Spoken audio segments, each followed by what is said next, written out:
Hello friends, how are you? कैसे हैं आप सभी? Welcome back in my channel study point with Vikas. आज मैं नए चैनल की शुरुआत कर रहा हूं और कई बच्चे ऐसे हैं जिनको मैथ्स के बारे में कुछ नहीं पता, यानी कि जिनको मैथ्स से डर लगता है, जो ये सोचते हैं मैथ्स हमें कभी आएगा ही नहीं। आज स्पेशल मैं उनके लिए एक छोटी सी वीडियो लेके आया हूँ। और छोटी सी नहीं, मैं एक नया बैच शुरू कर रहा हूँ, ऑनलाइन बैच शुरू कर रहा हूँ। और इस बैच में क्या होगा, हम ज़ीरो लेवल से पढ़ाना शुरू करेंगे। स्पेशल उन बच्चों के लिए है जिन बच्चे को मैथ्स में डर लगता है। ठीक है फ्रेंड्स, तो आज हम फार्मूले के बारे में पढ़ेंगे जो पूरे मैथ के अंदर यूज़ होते हैं, जो बेसिक फार्मूले होते हैं। ठीक है, तो ज़्यादा टाइम मैं आपका ना लेकर के फार्मूले से स्टार्ट करता हूँ। और मैं आपको दोनों लैंग्वेज पढ़ाऊँगा, हिंदी प्लस इंग्लिश। ठीक है, तो आज का हमारा पहला क्या है, जैसा कि आप देख पा रहे हैं, फर्स्ट फार्मूला है LCM इंटू HCF बराबर है first number into second number. ये रहा फर्स्ट। ठीक है, और सेकंड क्या है, एवरेज बराबर हो गया, यानी कि औसत बराबर होगी राशियों का योगफल अपॉन में राशियों की संख्या। इंग्लिश में कहें तो average is equals to sum of total numbers upon में टोटल नंबर ऑफ टर्म्स।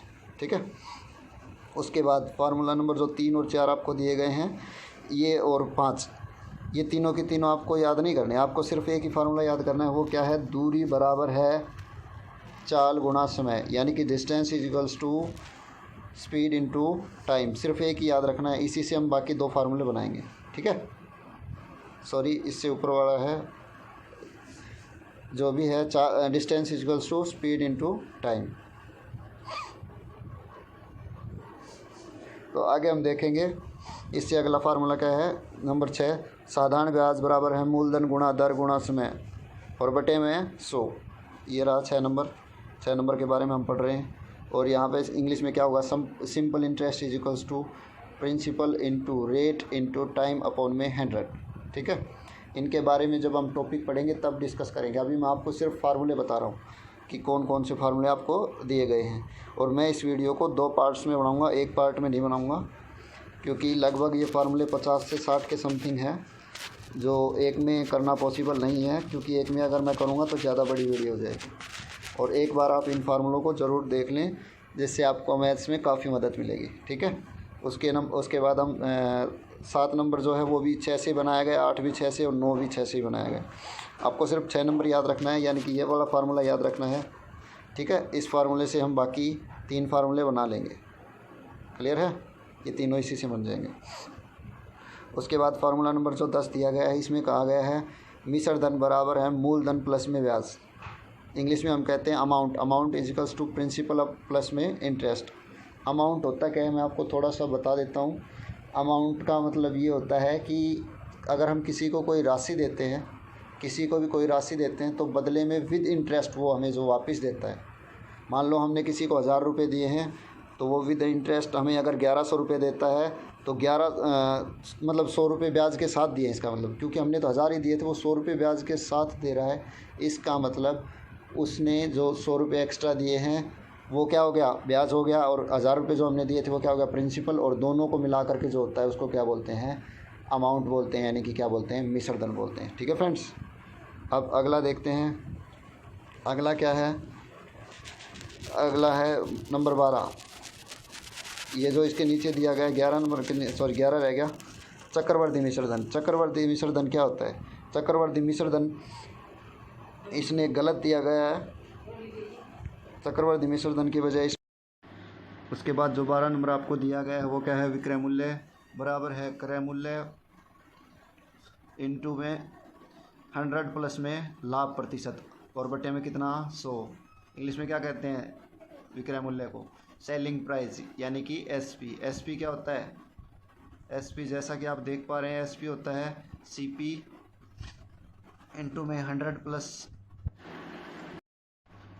क्या होता है, 100 प्लस प्रॉफिट परसेंटेज अपॉन में 100। उसके बाद क्या होता है, क्रय मूल्य। क्या होता है उसके बाद, क्रय मूल्य। क्रय मूल्य के अंदर क्या होगा, जैसा कि आप देख पा रहे हैं, क्रय मूल्य का फार्मूला क्या होता है, ऊपर पहले में सीपी ऊपर था, अब की बार क्या हो जाएगा, सीपी पूछा है तो एसपी ऊपर चला जाएगा, इंटू में 100 अपॉन में क्या हो जाएगा, 100 प्लस में क्या हो जाएगा, लाभ प्रतिशत। ठीक है, कोई डिफरेंस नहीं है, सेम यहीं पे इंग्लिश में भी सेम होगा। कॉस्ट प्राइस यानी कि CP equals to 100 sorry SP into 100 upon में 100 प्लस में क्या है, ये यहाँ पे लिख देता हूँ SP इंटू 100, यहाँ पे अच्छे से दिखाई नहीं दे रहा है, अपॉन में, इसके अपॉन में क्या है 100 प्लस में प्रॉफिट परसेंट। ठीक है, मैं इतना ही लिख रहा हूँ, ज़्यादा नहीं लिख रहा इसको, तो इतना ही लिख के छोड़ रहा हूँ। इतने में आपको समझ में आ गया होगा। अब अगला जो फार्मूला है वो क्या है देखिए,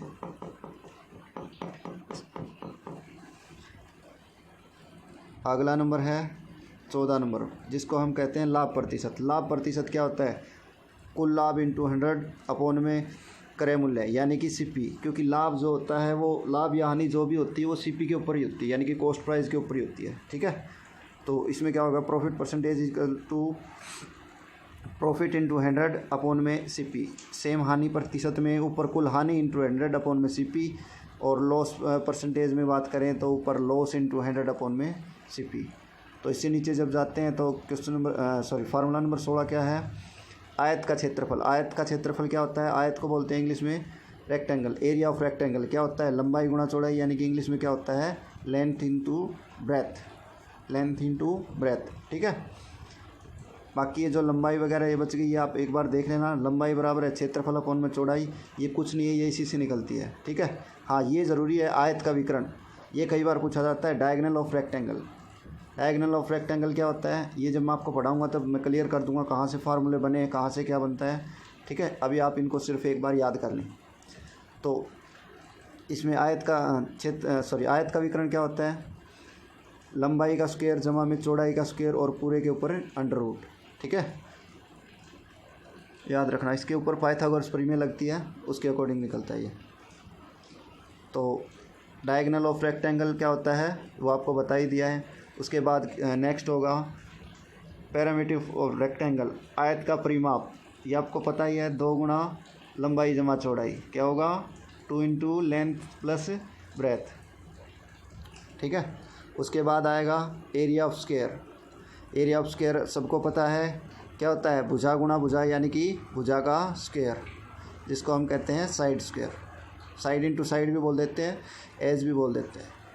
ठीक है, area of side of square, side of square अगर हमें निकालनी है तो क्या करेंगे, जो एरिया है उसको अंडर रूट कर देंगे। ठीक है, उसके बाद आता है कितना नंबर आता है, उसके बाद आता है 22 नंबर आता है वर्ग का परिमाप। तो वर्ग का परिमाप क्या होता है, ये रहा। वर्ग का परिमाप क्या होता है, शाबाश बताइए, वर्ग का परिमाप क्या होता है, 4 गुणा में भुजा यानी कि 4 इंटू साइड। ठीक है, उसके बाद 23 नंबर आता है एरिया ऑफ पैरेललोग्राम। पैरेललोग्राम का एरिया क्या होता है, बेस इंटू हाइट, हिंदी में कहें तो समांतर चतुर्भुज का क्षेत्रफल क्या होता है, आधार गुणा में ऊंचाई। ठीक है फ्रेंड्स, इससे आगे जब हम चलते हैं तो 24 नंबर पे क्या आता है, 24 नंबर पे आता है, बिल्कुल सेम ही चीज़ें हैं, इसी से निकालनी है, बेस निकालना है और हाइट निकालनी है, इसी फार्मूले से निकल जाएगी। उसके बाद 25 पे आते हैं एरिया ऑफ ट्रेपिज्म। ट्रेपिज्म का एरिया क्या होता है, 1/2 इंटू में सम ऑफ पैरेलल साइड इंटू में हाइट। ठीक है, हिंदी में बात करें तो समलंब का क्षेत्रफल क्या होगा, 1/2 इंटू में समांतर भुजाओं का योग और गुणा में ऊंचाई। ठीक है, उसके बाद जब हम आगे जाते हैं तो आगे क्या आएगा, 26 नंबर पे देखिए एरिया ऑफ रोम्बस।